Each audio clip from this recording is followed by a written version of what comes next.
យប់នេះមិនចង់ឲ្យអូនគេងទេ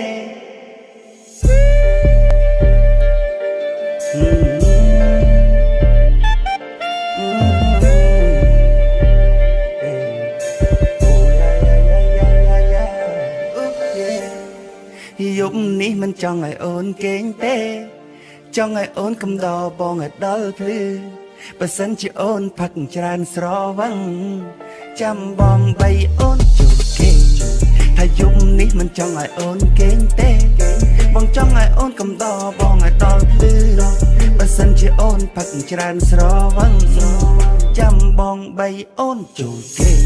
យប់នេះបងមិនចង់ឲ្យអូនគេងទេចង់តែនិយាយគ្នាឲ្យច្រើនព្រោះបងនឹកឲ្យតែខ្លួនបងមកហើយចាំបងដឹកអូនទៅកន្លែងដែលអូនស្ងប់ស្ងាញ់ទឹកអមរិតយើងក្រៀបចាប់ស្ដាប់ភ្លេង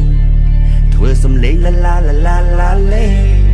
កំពុងសោងយើងសប្បាយឲ្យបែកផ្សែងឆ្នេរខ្សាច់ដែលមិនបាច់ស្បែកជើងបងស្គាល់ពុតចិនស៊ីផឹកប៉ុណ្ណឹងកានេះដបមកថ្មីហែកឲ្យលឺខ្វាក់ចង់សា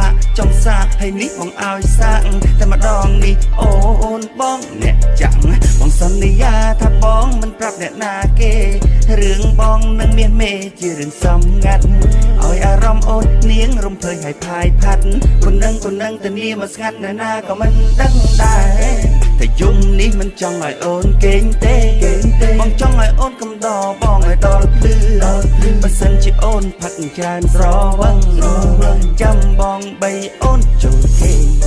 ហើយយំនេះមិនចង់ឲ្យអូនគេងទេបងចង់ឲ្យអូនកំដរបងឲ្យដល់ភ្លឺបើសិនជាអូនផឹកច្រើនស្រវឹងចាំបងបីអូនចូលគេមើលទៅដួងខែដែលក្របដណ្ដប់ធ្វើឲ្យពេលយប់មានអារម្មណ៍ផ្សេងរឹតតែពិសេសពេលដែលមានអូនឯងអូនកុំតន់គេបើមិនងងើយ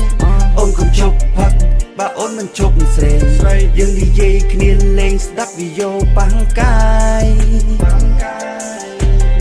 សបាយមែនតាំងពីជួបសបាយរហូតសបាយណាស់សបាយតតែភ្លេចស្ងាប់បើអូនណាយមកនេះមកបងខ្សឹបប្រាប់បើអូនឈឺចាំបងដាក់ថ្នាំប្រសាទហើយសន្យាថាបងមិនប្រាប់អ្នកណាគេ